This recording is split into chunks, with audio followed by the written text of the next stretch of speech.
semua, selamat datang di Iya Iya. Halo teman-teman, apa kabar semua? Lama ya kita tidak berjumpa.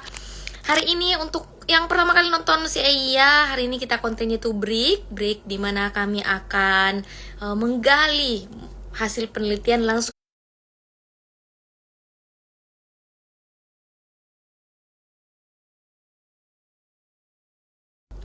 Ini terlambat 10 menit, 11 menit. Kita undang dulu ya Kakak Ali Syahid.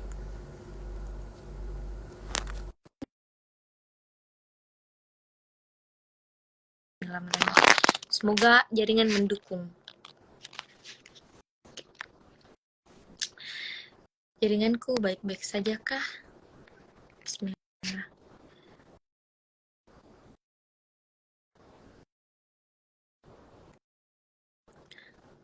Oke, halo Kak. Halo Is. Ya, apa kabar Kak Wija? Lama gak live bareng. Iya. Baru berjumpa lagi. Iya. Halo Kakak, Andi Ali Syahid. Ini Andi Ali Syahid dipanggil siapa?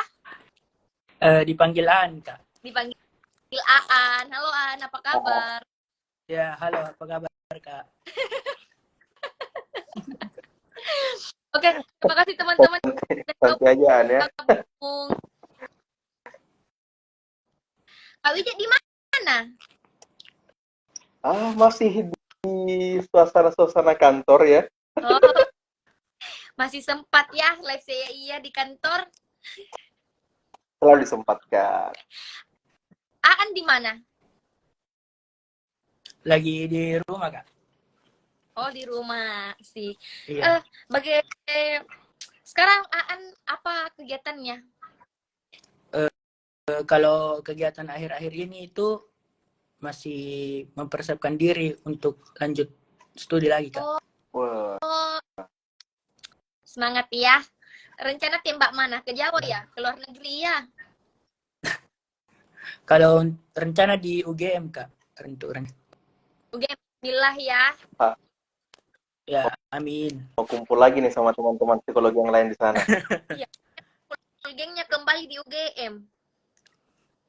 Ya kan banyak tuh lulusan-lulusan psikologi UNM kan yang lanjut di sana di UGM. Iya, Kak. Kalau setahuku itu banyak sekali kakak-kakak juga yang lanjut lagi di situ di UGM.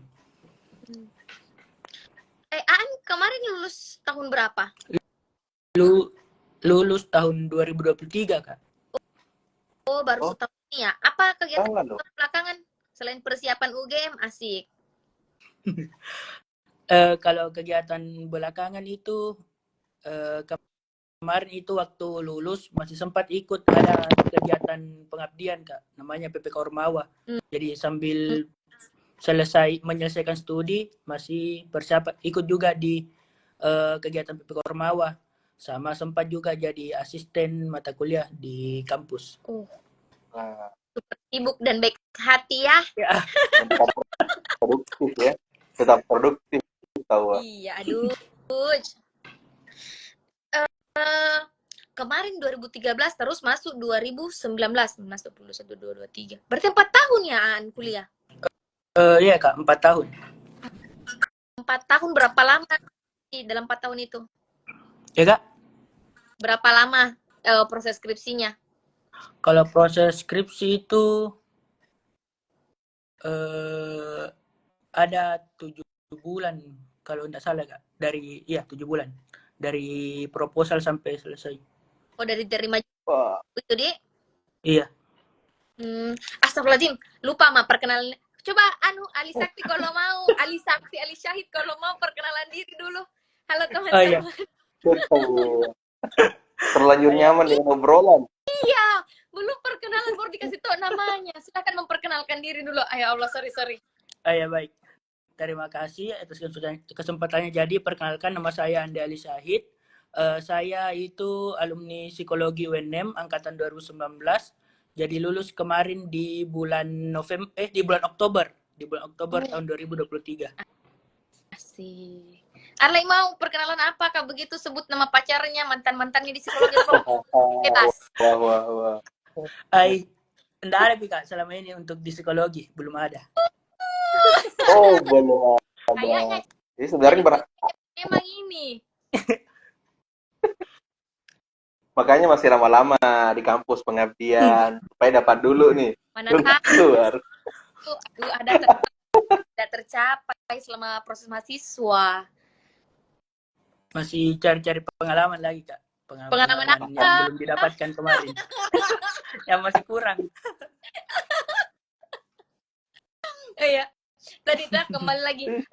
Ini kan tadi sebelumnya kakak bergabung, saya sudah jelaskan ke penonton saya apa itu BRIC, dan hari ini ada kakak Aan, dan kita akan menggali hasil penelitiannya kakak Aan. Boleh kakak sebutkan judul skripsinya, di sini akan kita gali temanya. Oke. Baik. Terima kasih.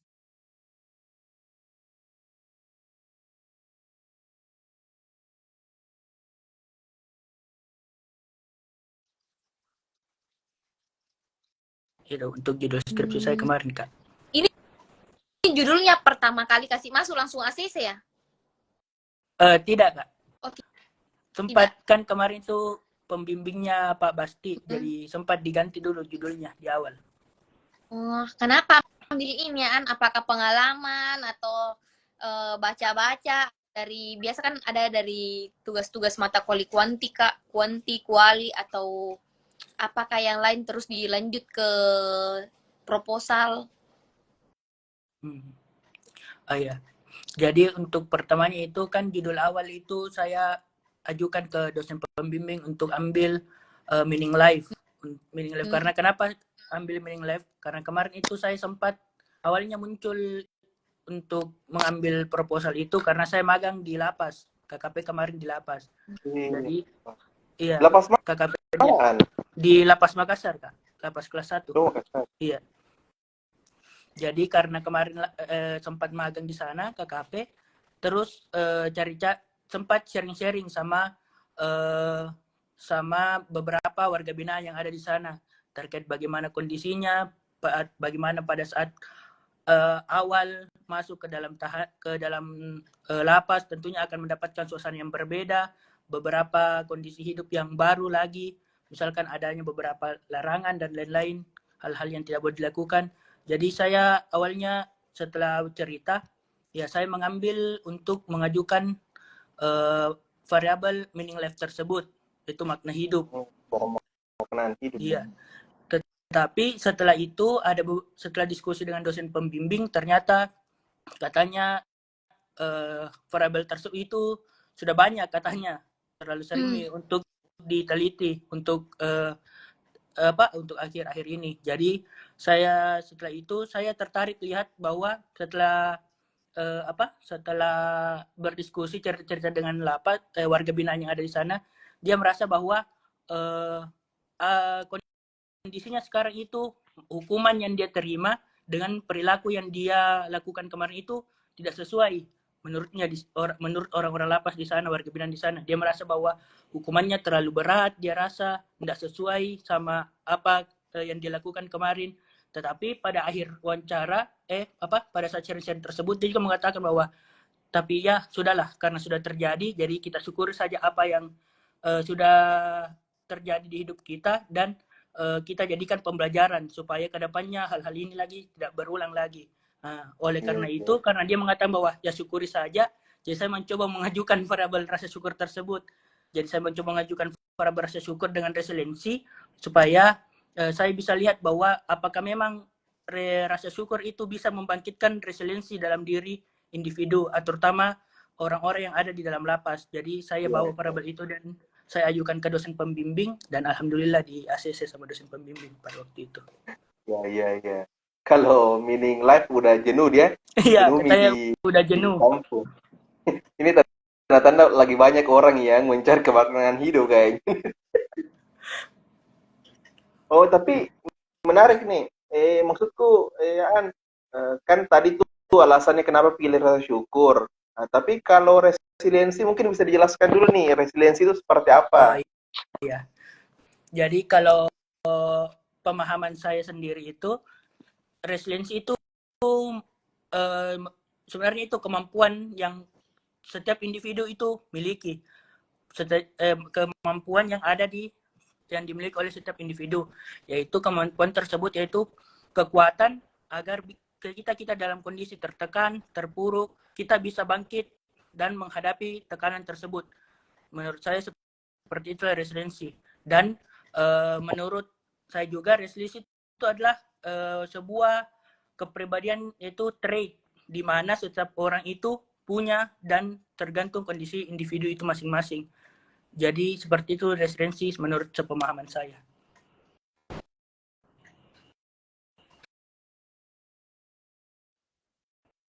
Ngelek ya. Iya, saya tahu.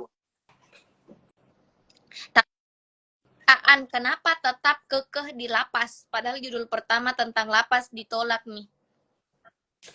Oh iya.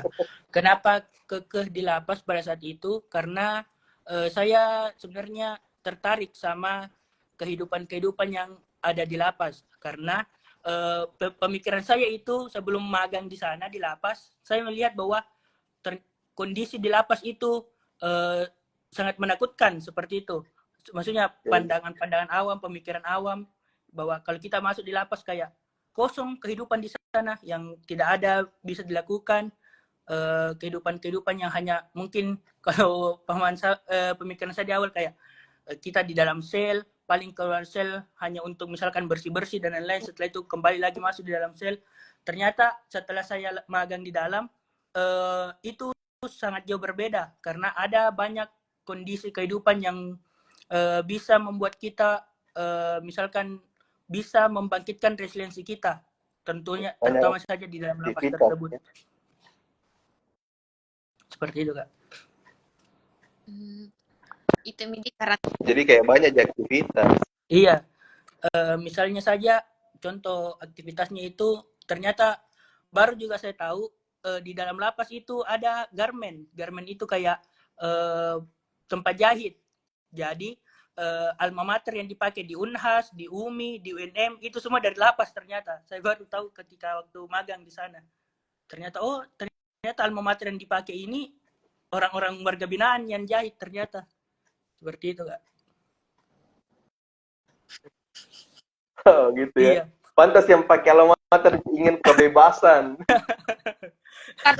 Karena ternyata yang bikin orang yang itu. Berarti ini toh kan Aan bukan pertama kali ya kami menggali hasil penelitian skripsi dengan latar belakang orang di lapas. Ada banyak sekali kegiatan positif. Selalu bilang begitu orang. Ternyata di lapas diajar seperti ini, mandiri supaya keluarnya dia punya aktivitas dan lain sebagainya. Tapi tadi kan Aan bilang ada di lapas yang dia merasa kayak perasaan itu yang dia lakukan, kriminal yang dilakukan, tidak sepadan gitu dengan punishment yang dia dapatkan gitu ya. Contohnya itu kayak bagaimana maksudnya? Karena selama ini yang teman-teman lain sebutkan itu yang meneliti lapas adalah kegiatan-kegiatan positif dan menyenangkan gitu. Oh ya. Jadi mungkin kayak hal-hal yang menurutnya itu kayak hal-hal kejahatan yang dia lakukan itu, Kak, terlalu besar punishment yang dia dapat daripada kejahatan yang dia lakukan.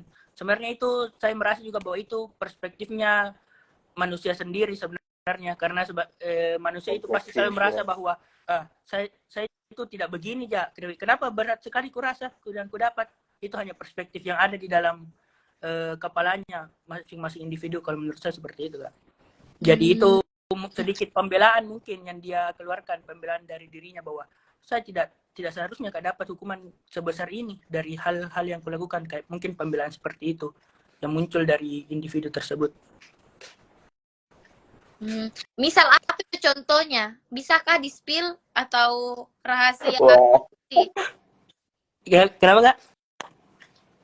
Bisa di-spill apa yang menurutnya dia tidak harus gini dia dapatkan hukuman seberat itu?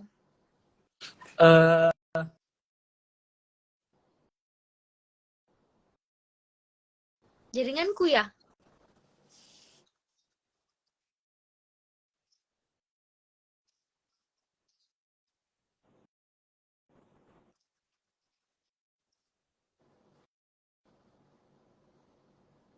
Jaringannya Aan ya, Kak? Jaringannya kayak Ajarkannya Tapi kayaknya kan tetap terlalu terhubung kan. dalam ya kalau menanyakan itu ke warga binaan ya. Aan boleh keluar dulu baru masuk lagi supaya stabil jaringan. Aan boleh keluar dulu masuk lagi deh.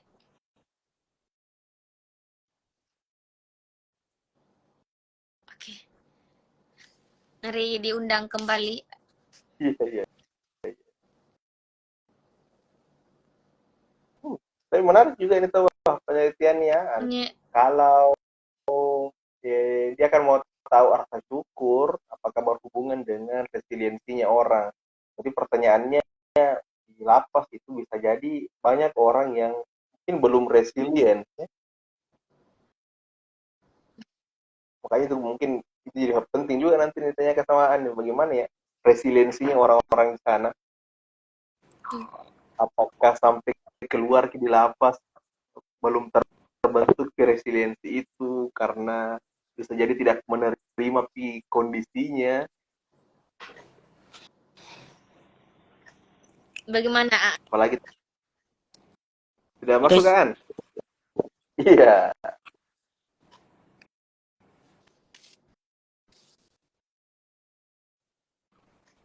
Ya. Oke. Good.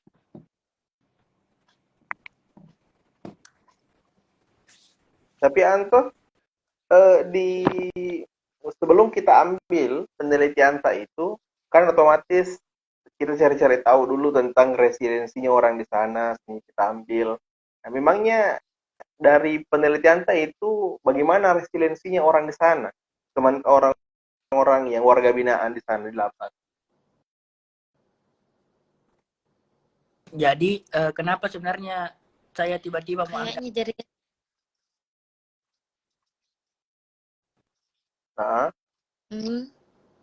Aman nih Kak, bagus. Tes. Oh ya, kenapa?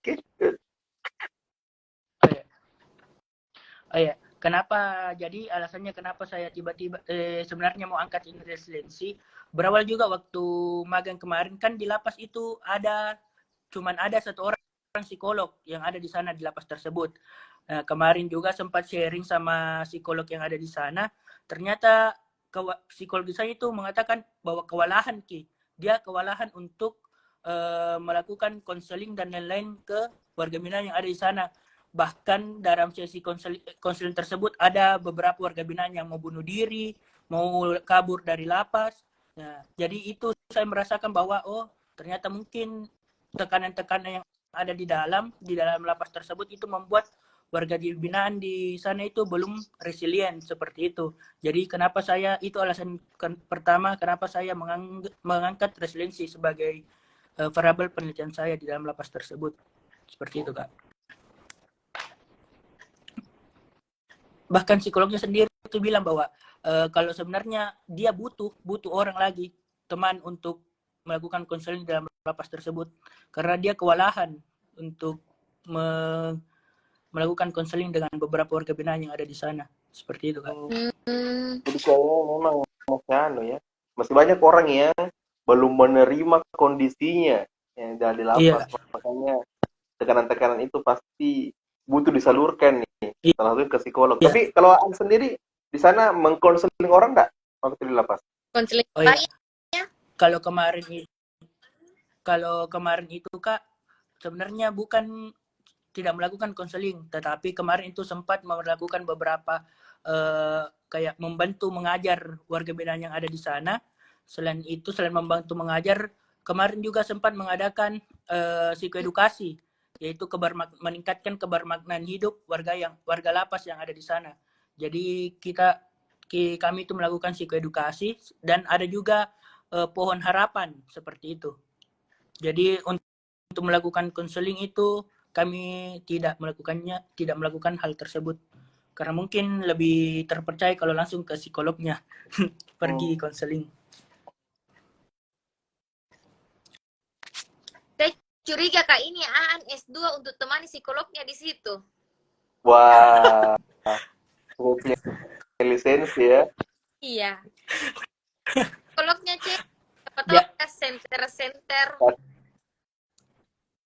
Kalau kita dulu anunya istilahnya kalau keluar back to kampus, kalau back to lapas.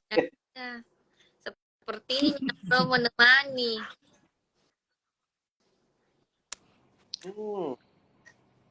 Ya, semoga siapa tahu ada rezekinya di sana juga, Kak.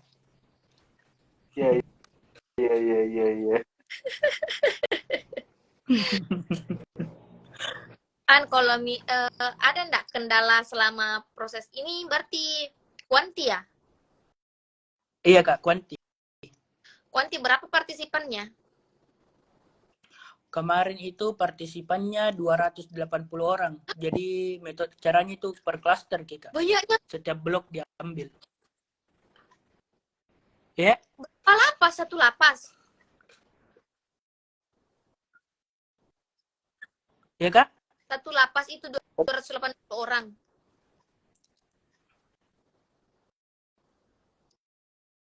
Tidak kedengaran? Satu lapas kan, di lapas kan itu memang banyak sekali ya, warga binaan di lapas. Maksudnya apa yang Aan janjikan sampai orang bersedia mengisi 280 orang? Menjanjikan kebebasan. Random yang mengisi, kayaknya enggak begitu deh. Kalau kemarin itu, Kak, pakai metode cluster random sampling. Jadi kita ambil 30 per blok di lapas tersebut. 33 per blok. Bagaimana itu maksudnya? Sorry ya, saya orang Kuali. Jadi kan di lapas itu terbagi dari blok A sampai blok H. Jadi blok AB itu blok A itu dia pidana umum tapi hukumannya itu seumur hidup. Dia ada di blok A semua. Iya. Terus di blok BCD itu pidana umum. Iya, di blok BCD pidana umum.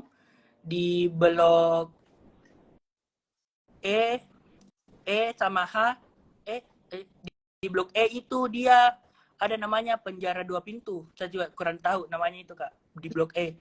Tapi kita tidak diizinkan untuk meneliti di blok tersebut. Jadi hanya di blok E. Jadi tidak boleh kita tidak diizinkan untuk melakukan penelitian di blok tersebut. Jadi blok E-nya kita langkahi, langsung ambil di blok F dan G. Blok F dan G itu dia tipikor untuk orang-orang pidana korupsi. Kalau di blok G dia narkoba. Untuk narkoba dia satu blok di blok G. Kalau di blok I itu ada namanya tamping. Jadi tamping itu ceritanya orang-orang yang membantu di lapas. Kayak misal orang yang sudah mau bebas, dia kerja bantu-bantu di lapas. Dia di blok I, namanya blok tamping. Jadi dari berapa sampai I 11 blok, hanya 8 blok. Ya, hanya 8 blok yang bisa diambil selain dari blok E tadi. Artinya karena orang-orang di masing-masing blok itu jumlahnya beda-beda, berarti subjek di masing-masing blok juga beda-beda di jumlahnya. Iya, Kak. Jadi tidak. Jadi untuk sampelnya di tiap blok itu kita ambil 33 orang. Karena untuk waktu itu sempat pakai alat bantu untuk menghitung, namanya saya lupa apa kemarin namanya itu. Kita ambil total subjek, total populasi, populasi dibagi dengan total subjek. Total populasi dibagi dengan total klaster yang ada di dalam. Jadi dari total klaster itu keluar berapa per klaster dan segitulah jumlah subjek yang dipakai dari hasil populasi tersebut. Tunggu, tenang. Kayaknya An berpikir keras juga kok dong. Baru kali ini dia menjelaskan blok-bloknya dia di lapas. Oh, di lapas blok-blok orang. Iya, Kak. Oh, jadi itu kenapa kalau blok A itu yang hukuman mati, tapi blok E yang tidak boleh disentuh? Iya, kayak sepertinya kalau di Blok E itu dia namanya kemarin itu Kak, penjara 2 pintu. Jadi orang yang sudah di dalam lapas, tetapi dia bikin lagi kerusuhan di dalam lapas tersebut. Nah, makanya dimasukkan lagi ke blok itu. Oh, begitu. Iya. Jadi nanti itu blok itu yang korupsi. Iya Kak. Itu Tipikor itu di blok, ya? jadi itu cucu menteri yang kemarin ditahan itu di blok F nanti mana? Bertanya, tak boleh kah di pinggir jurang orang? Wah, udah mau masuk jurang. Kalau di lapas Makassar Kak, bisa jadi ada di blok itu sekarang. Oh, Kalau dia di tapi lapas Makassar. kita sih saya lihat. Panjang perjalanannya. Tapi contoh yang lihat lewat-lewat di TikTok itu contoh-contoh apa yang waktunya diwawancarai kan di Publiski. Dia ini salah satu nanti penghuni blok F. Kalau ditanya, ih jangan ku jadi psikolog di situ, Aan. Pusing kok. Lain pertanyaan, lain jawabannya. Aduh. Ya. Skip. Gila. Itu kapan bikin pusing itu psikolog di situ. Karena pasti banyak yang anu tuh yang bohong-bohong, manipulatif. Iya. Karena itu juga sebenarnya kondisi di lapas itu Kak, dia sudah overpower di luar kapasitas. Jumlah tahanan, jumlah warga binaan itu sudah melebihi. Overpower. Berkapasitas. sorry. Dia Tama, overpower. 280 partisipan deh. Tapi bisa jadi lumayan terbantu dengan pegawai-pegawai lapas mungkin yang bantu Ki untuk sebar arahkan warga binaan. Iya, jadi memang itu di sana kalau misalkan untuk penelitian itu dengan senang hati memang dibantu sama pegawai-pegawai lapas yang ada di sana. Ya. Apa kendalanya itu pas proses penelitian? Karena maksudku kayaknya tidak sedikit kendala 280 blok-blok dengan orang-orang seperti itu. Kayak membayangkannya saja bikin tarik nafas, melelahkan. Tapi ada kendala enggak di sana? Iya, kalau kendala itu lumayan cukup banyak juga Kak, kalau untuk terkait kendala. Okay. Karena kalau untuk kendala itu yang pertama kan kita itu pakai metode penelitian saya itu kan pakai kuanti, jadi tentu saja itu kita melakukan penyebaran skala. Karena pertamanya karena tidak boleh menggunakan akses telepon dan lain-lain, internet, jadi kita itu pakai paper and pencil untuk penyebaran skalanya. Itu penyebar skala menggunakan metode paper and pencil. Setelah itu banyak orang-orang di sana itu juga tidak tahu membaca. Orang-orang lapas itu tidak tahu membaca. Umur berapa? Iya. Di lapas? Bahkan ada yang, ya Kak? Umur berapa? Kalau umur itu kemarin bahkan ada yang masih 16 tahun sampai 80 tahun lebih ada di dalam lapas juga. Oh, 16 tahun. Oh. Ya. Lanjutan. Ya, jadi itu pertama dia tidak tahu membaca, kedua itu dia juga tidak tahu pakai bahasa Indonesia kan. Jadi semisal dia orang Makassar, dia cuma bisa bahasa Makassar, jadi dia tidak tahu bahasa Indonesia, dia cuma bisa bahasa Makassar. Nah itu juga jadi salah satu kendala di komunikasi. Ngapain? Kok translate lagi ke bahasa daerah? Butuh pengalih bahasa ini. Sudah susah. Iya. Kita bikin skala dengan kalimat yang mudah dipahami, terus lagi translate ke bahasa Makassar. Ya, jadi itu. Terus yang selanjutnya itu dia termasuk malas juga Kak. Malas untuk membaca dan lain-lain. Jadi sebenarnya ini juga yang bikin adanya beberapa mungkin kayak dari hasil penelitian sekali yang saya sebar itu ada juga yang tidak diambil karena dia mengisi itu mungkin tidak karena malas membaca, jadi dia langsung isi semua turun ke bawah, tidak ada langsung satu kali mengisi checklist sampai bawah. Jadi itu juga salah satu kendalanya. Seperti itu, Kak. Itu berarti tidak masuk dalam 280 ya? Skala-skala seperti itu. Iya, Kak. Iya, karena memang kemarin itu saya kasih lebih, saya ambil 300. Jadi 280 itu saya pilih yang memang bisa diolah datanya. Oke. Itu yang kaget kata Mbak. 280 karena yang ku tahu temanku pun pasti kalau ambil data lebih dari apa yang nak kasih masuk, karena itulah banyak data-data yang tidak layak jadi data. Ya. Akan disortir lagi.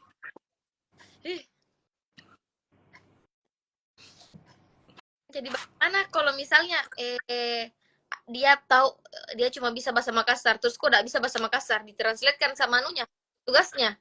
Iya. Untungnya kemarin itu, Kak, saya sempat ajak beberapa teman-teman untuk bantu karena kalau sendiri kayaknya agak kesusahan kalau sendiri untuk menyebar skala ke, bisa dibilang satu hari itu ada 2 blok jadi 60 orang, kayaknya agak kesulitan kalau cuma sendiri. Jadi kemarin saya sempat ajak teman-teman dan ya ada beberapa teman-teman yang bisa bahasa Makassar seperti itu, ya dibantu sama dia yang menjelaskan langsung pakai bahasa daerah. Jadi tidak langsung membacakan pakai bahasa daerah saja. Iya.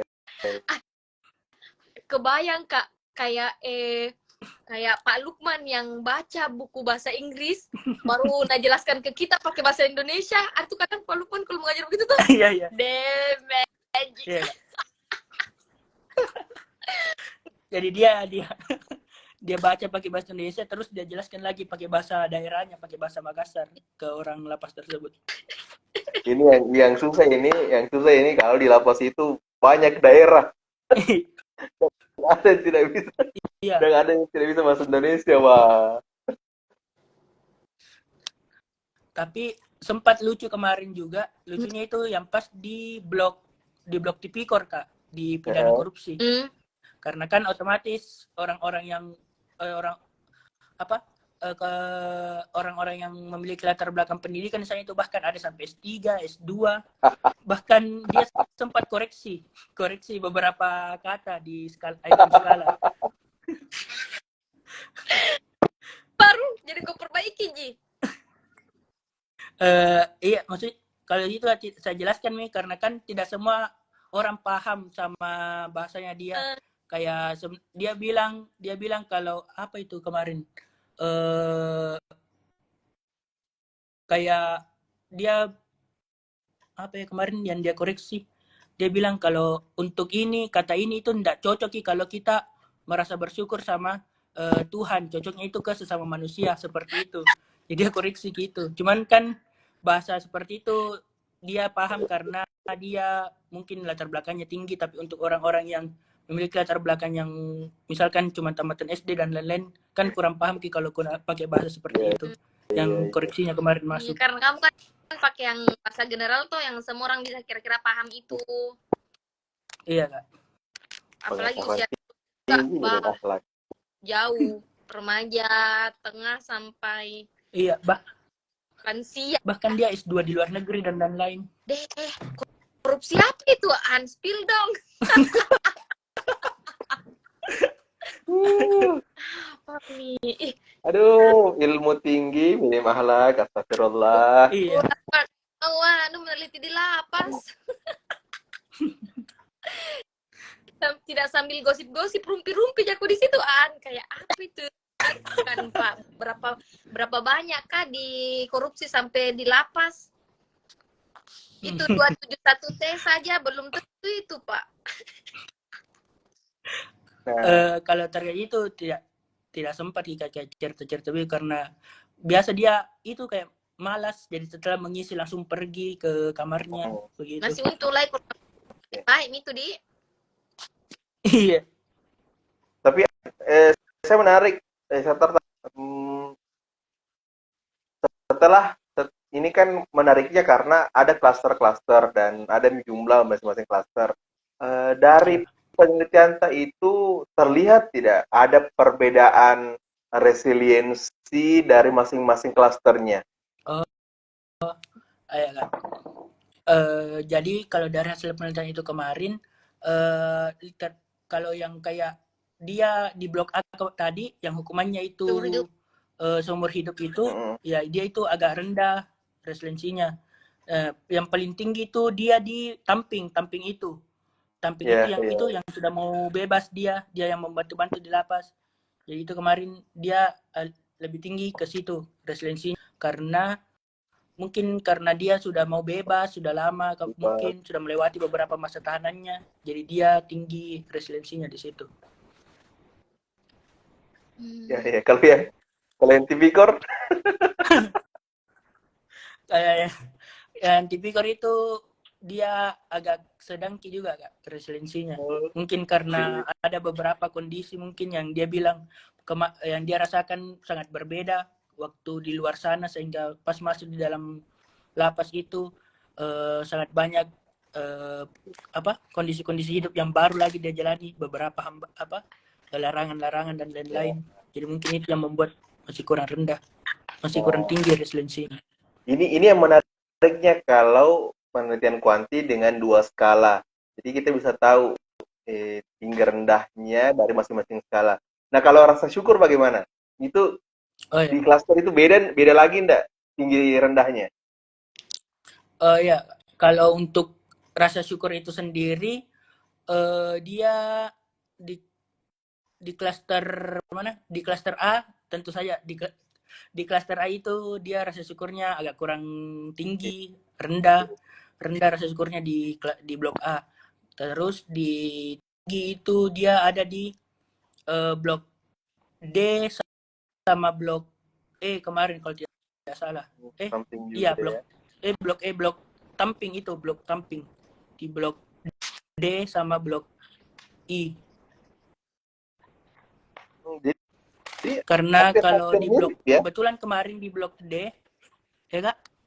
Hampir mirip. Jadi yang tinggi antara resilience sama rasa syukur. Iya Kak. Karena mungkin kalau mau dilihat per blok, karena kan dia dilihat di bloknya misalkan dari blok A kan dia hukumannya itu seumur hidup bahkan hukuman mati, jadi mungkin rendah di situ rasa syukurnya, karena maksudnya masa dia bisa lihat bahwa ternyata seperti ini anunya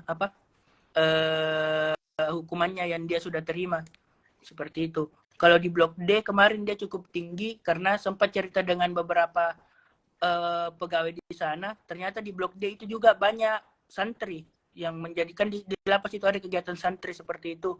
Ternyata di blok D itu banyak yang menjadi santri di lapas tersebut seperti itu Kak. Latar belakang santri? Tabang Tidak Kak, dia di lapas baru ikut menjadi santri seperti itu. Oh, harus di lapas sih jadi santri. Iya, di lapas baru jadi santri seperti itu. Aku pikir toh yang tinggi itu di blok F. Dia sudah korupsi, tidak dikasih di blok A. Apa aja? Harusnya begitu. Aku lagi pasti tahu Kiaan. Tidak tahu karena dia lebih mengharap juga harusnya bebas. Kenapa rendah rasa syukurnya karena mungkin iya. Mungkin tidak dikasih di blok A karena dibilang masih dibutuhkan ilmu S3-nya, luar negerinya, udah tahu. Tidak juga kenapa bercanda ini. Bisa jadi, atau mungkin karena tidak.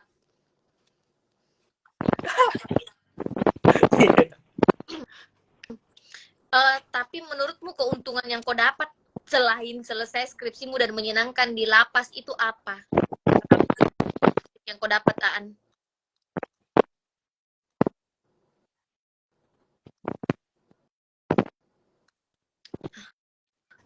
Jaringan kah? Oh ya.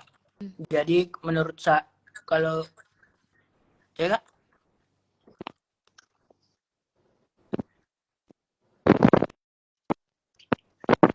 Jaringanku kayaknya kurang bagus ini Kak.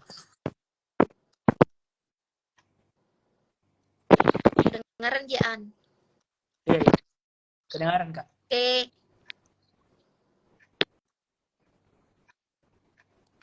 Apa bisa diulang pertanyaannya, Kak?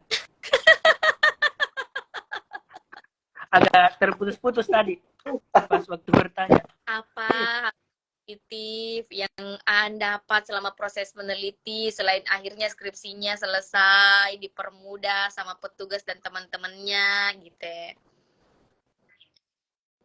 Oh, baik, Kak.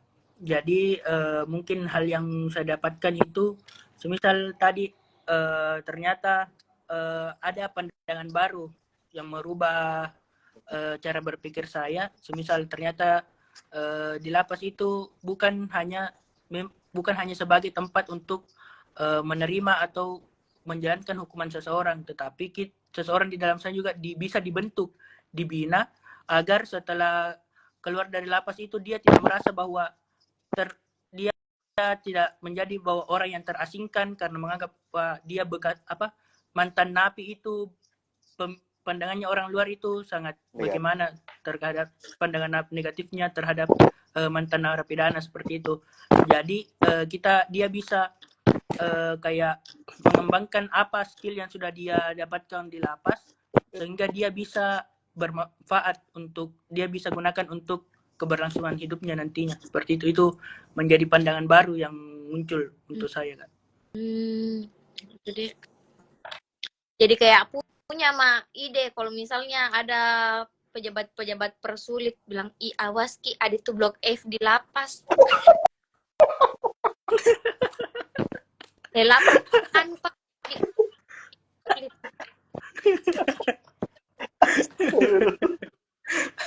tahu itu. Selama ini kayaknya enggak ada yang meneliti lapas seperti begitu sedetail itu nih, Kak.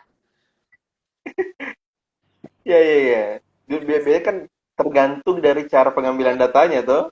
Nah, kalau ini kan bagi-bagi tahu per semester.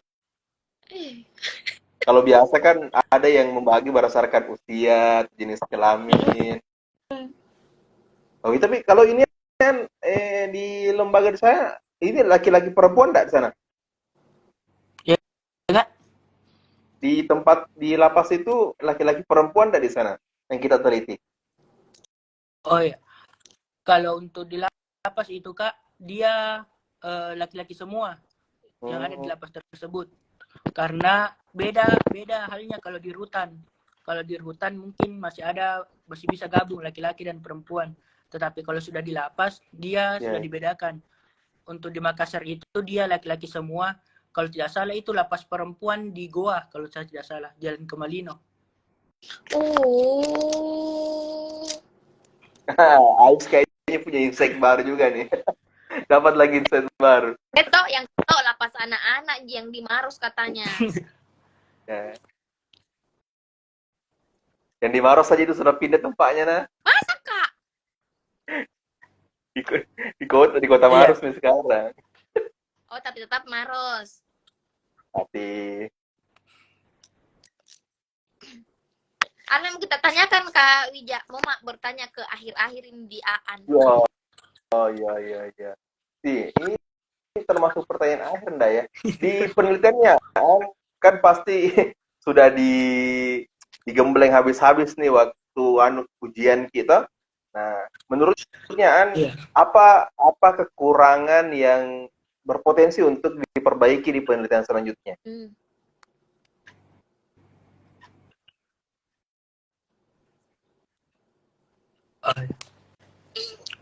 Baik, Kak. Jadi menurut saya itu kekurangan dari penelitian saya yang mungkin perlu diperbaiki untuk penelitian selanjutnya itu pertama itu kan dari hasil penelitian itu yang saya dapatkan memang ternyata rasa syukur itu punya hubungan dengan resiliensi, tetapi hubungannya itu rendah, dia signifikan tapi dia rendah, hubungannya signifikan tapi rendah. Jadi saya rasa perlu ditambahkan adanya variabel moderat atau variabel penghubung untuk melihat rasa syukur dengan resiliensi itu, karena ternyata memang ada hubungannya, tetapi bukan rasa syukur yang menjadi faktor terbesarnya, ada faktor lain yang jadi penyebab resiliensi itu bangkit. Ya. Kalau menurutnya Jadi yang memungkinkan menjadi variabel moderat itu apa? tes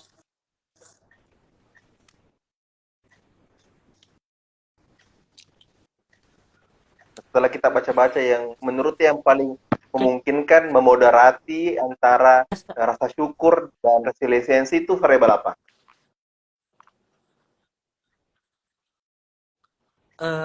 ya. Kalau menurut saya mungkin variabel yang agak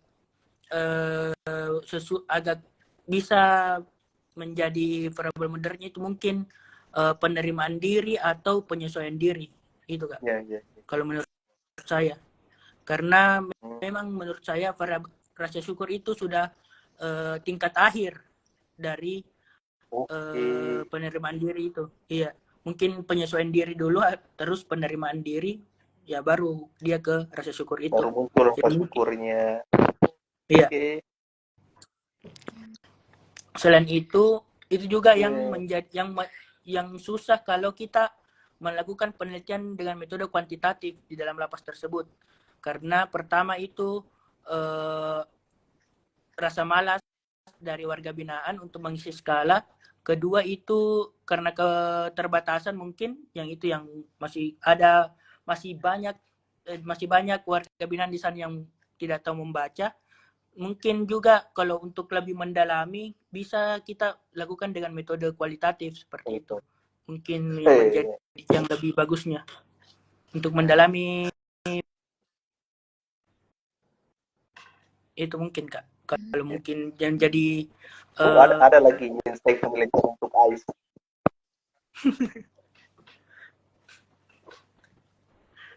Jadi apaan? Kutungguin lanjutmu.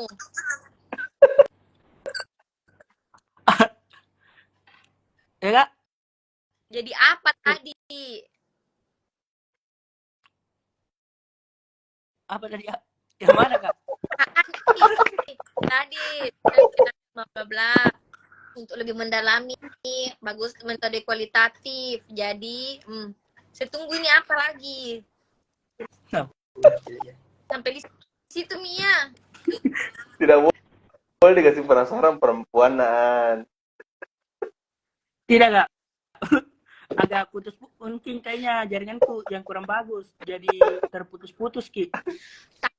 Saya salah paham orang yang nonton ini. Saya gas-gas terus. Jaringan, guys, jaringan. Iya, udah bagus jaringan Kak. Oke, kalau saya itu apa makna yang An dapat dari proses skripsinya, An? Makna ya, An dalam proses skripsi ini?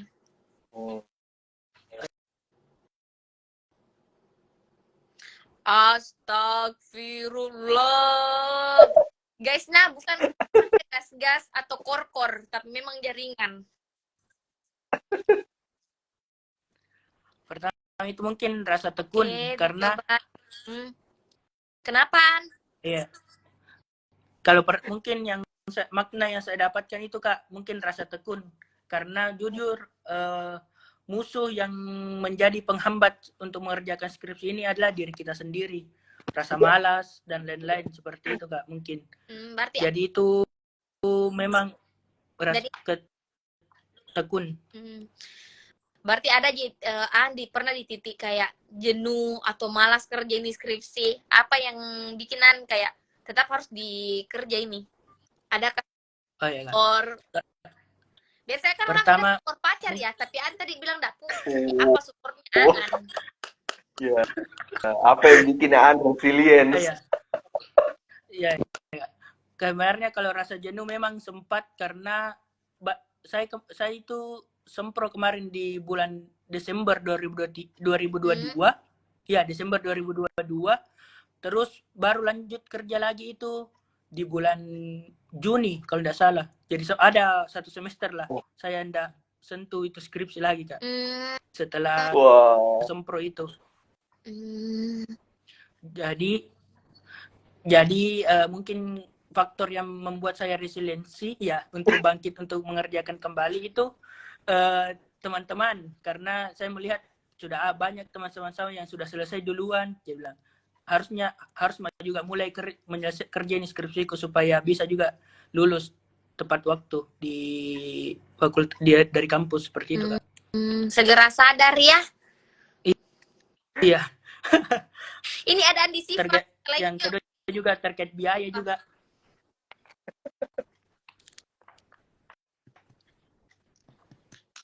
Oke, itu tadi saya terakhir Kak Wija. Ada dari Kak Wija? Kalau kan selain dibilang kebermaknaannya, ada hal yang baru yang Anda dapatkan setelah penelitian di sana.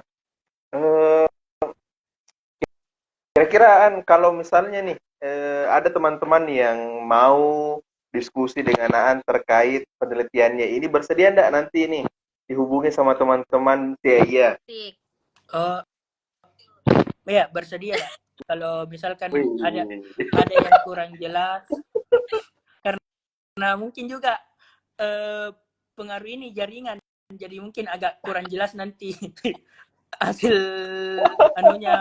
hasil diskusinya untuk malam hari ini. Jadi kalau misalkan masih ada yang mau ditanyakan, itu bisa dikomunikasikan juga. Bersedia Kak. Ternyata pengertian alias modus, boleh langsung DM. Tapi lumayan ya, banyak insight baru yang didapat tahu di diskusi malam ini. Oke. Sangat menarik. Saya jadi paham tentang blok-blok dan segala macam itu. Tadi terakhir dari Kak Wija ya. Ya, kalau dari An sendiri terakhir dari An ada tidak yang mau disampaikan ke penonton CIA atau ke CIA? Boleh An close. Oh ya. Baik, terima kasih.